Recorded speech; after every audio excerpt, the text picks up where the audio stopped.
Hello team and welcome to another ATP Geopolitics video with myself, Jonathan MS Pearce. This is Ukraine War Frontline update for the 24th of May 2023. Sorry this is a bit late, I had a friend come round to visit and so I had to pop out for a sneaky ginger beer and I'm back now in the driving seat. So where should we start? Well actually I just want to clear up a bit of news that seems to be coming out right now, which is if you remember the other day there were four or five Russian aircraft that were taken down within the Russian territories. Russian Air Force affiliated Channel fighter bomber is now reporting that all helicopters and fighter jets downed on the 13th of May were shot down by a Ukrainian Patriot air defense system, and all 11 pilots died. That day, Russia lost the Su-34, Su-35, and two Mi-8s. There's possibly a third helicopter as well to add to that. That's what the Russians are saying. Doesn't necessarily make it true. It could be Russian air defense going a bit, nuts, or it could indeed be Patriot. And I've come around to think probably it could well have been Patriot, but anyway, not 100% sure. Right, I'm going to go to look at what's going on. First of all, in Belgorod, I left that to last yesterday. I'm going to deal with it first now. So this is that region to the north of Ukraine near Kharkiv. Russian forces have apparently retaken control of the land seized in yesterday's incursion into Belgorod. There are so many different reports of what happened. Was it all just happening here on the way to Graveron? Was it happening in other places? Are there these small-scale incursions? Could they have just been little incursions and then retreating, make the Russians panic and send forces all around this area, fix their troops in place, but actually there's no long-term threat realistically from pro-Ukrainian forces in the area? I don't know. I don't really know what's going on here still. I don't know whether it's a good idea or not. I guess time will tell. I'm kind of swinging from one side to the other at the moment.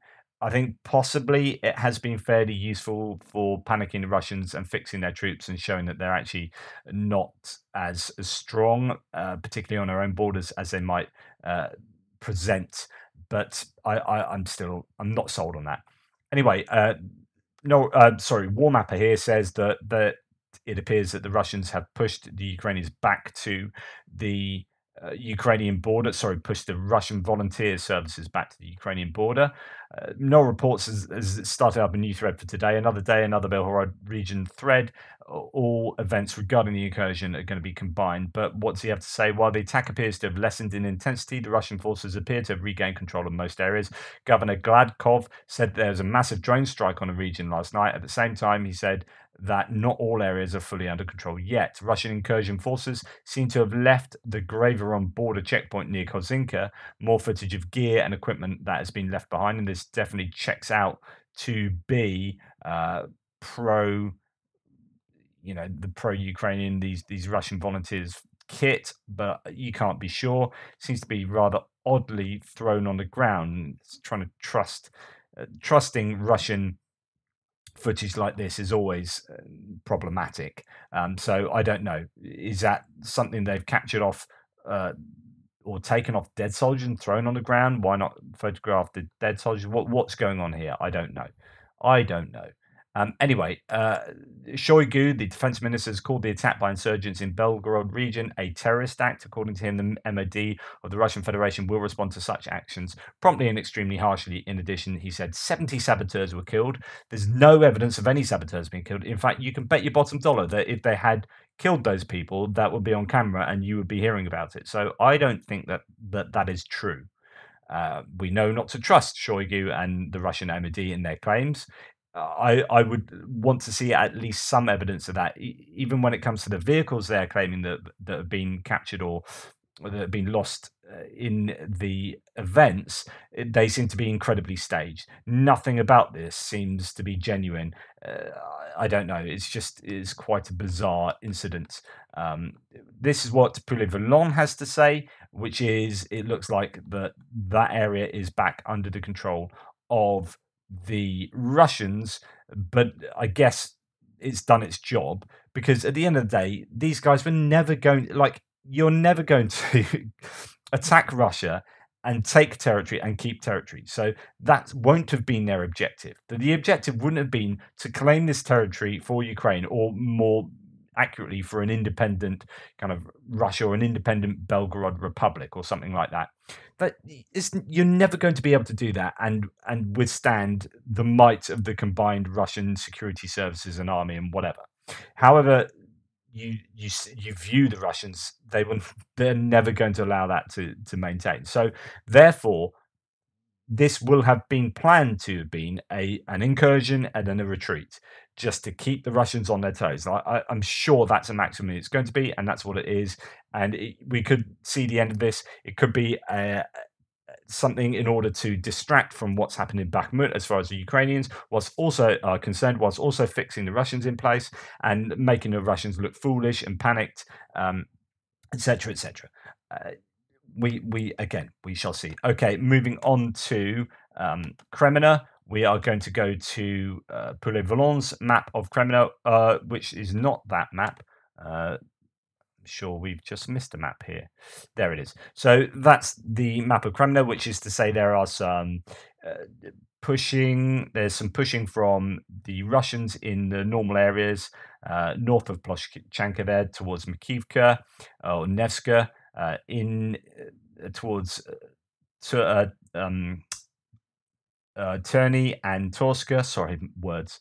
And then south towards Bilorivka in the forest area or south of forest area. So that's what is being claimed by Vuhledar. We see the ISW Institute for the Study of War, American military think tank, say the usual places, including Maziutivka. So Maziutivka is in the north by Liman Pershi, up in the Kupiansk area. That is, activity is still taking place there. But as we come down past Svatva, we have Makivka, Torska, Terny, Nevska, all these places that I've already mentioned and get mentioned most days.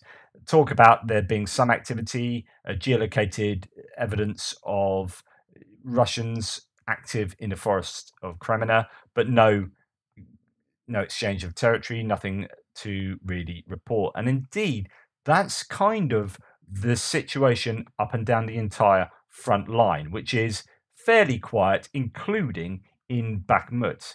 Now we'll go to Bakhmut next, see what the ISW has to say, and actually it's at the beginning of their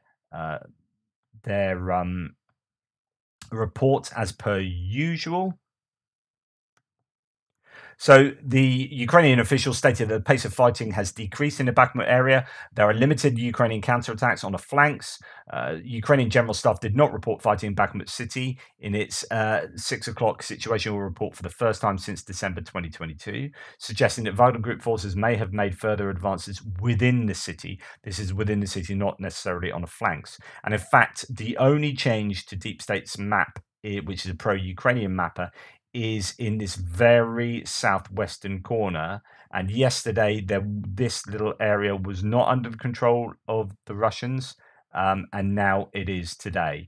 So there was just that area there and a little triangle there. So it looks like the Russians may have made some gains, scare quotes, within the city, and I think that's what they're referring to here. The General Staff reported that Russian forces conducted unsuccessful offensive actions near Kromova, so that's further to the north. Ukrainian Deputy Defense Minister Malia stated that combat operations have decreased in and around Bakhmut and reiterated that Ukrainian forces maintain positions in a fortified area near the MiG-17 monument in western Bakhmut.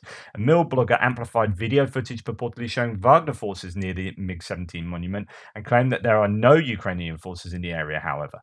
So Ukraine, again, it's arguing over the last remaining sort of buildings in this very southwestern part of Bakhmut. Whether the Ukrainians are meaningfully there or not, I guess is kind of, for me, it's neither here nor there particularly.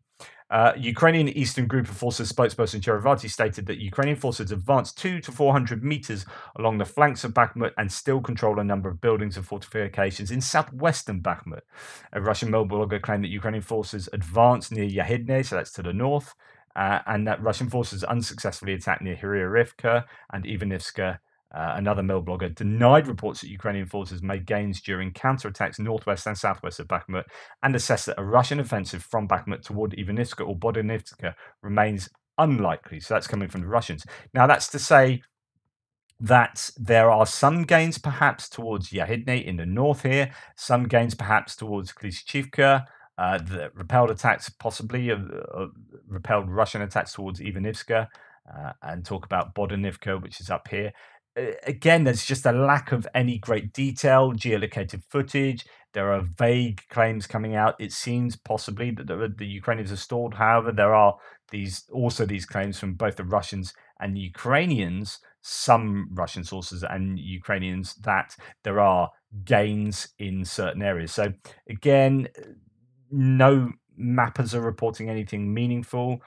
Nothing from Andrew Perpetua, nothing from Syriac Maps are taking a bit of time off, and nothing from Deep State other than that area I've already indicated. So again, not much to report really from Bakhmut. There is seemingly a stasis there. We move down towards Adiivka. There was talk about a helicopter being shot down around New York area over the last couple of days. The Russian helicopter there, so that's something to report, I guess, as we move towards Adiivka.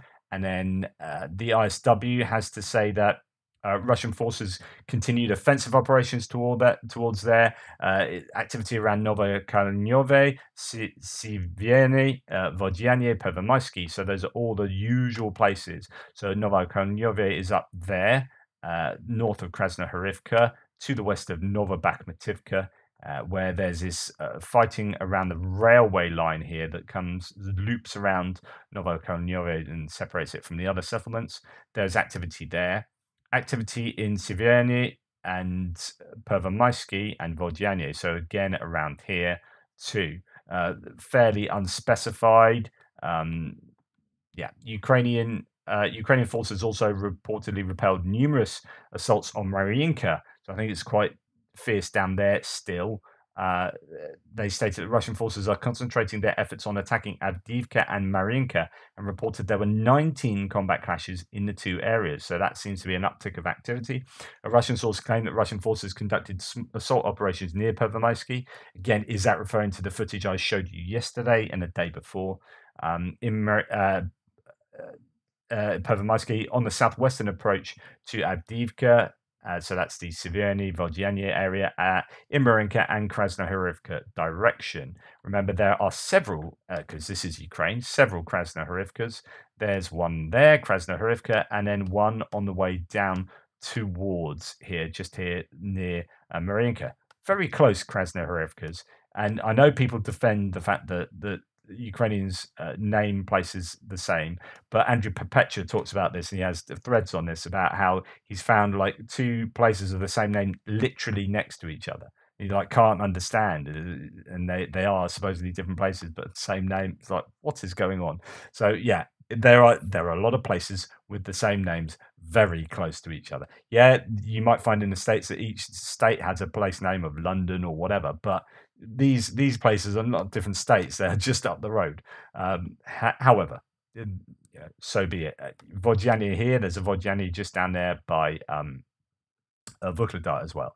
But anyway, I digress. So, a geolocated footage published on the 23rd, so it's yesterday, showed elements of the 287th Separate Rifle Battalion operating south of Adiivka. So there is geolocated footage, but no real gains. Even the ISW is not indicating any gains, any marginal gains, as they often do. Russian forces did not conduct offensive operations southwest of Donetsk either.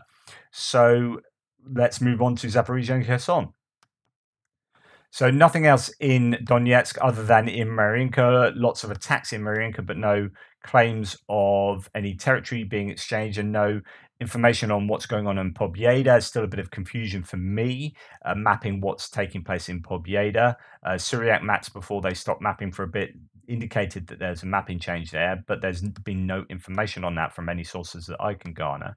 And then pretty much quiet along the front until we get to Drozhnyanka. I think there might be some activity around there. There's a report of Russians using Marines in the area, and perhaps a bit of movement in Drozhnyanka. Otherwise, sort of softening up activities for the Ukrainians in the area. There is reports of the Russians still doing a lot of defensive work in Crimea and mining the bank of the Dnipro River, with both sides hitting equipment on both sides of the river. I showed you two self-propelled guns, Russian guns that appeared to be on the next to the river, getting taken out in one fell swoop in this morning's news piece. But other than that, it really is a quiet day. That's reflected, I think, in this morning's low personnel losses that the General Staff released. They also released very high artillery losses.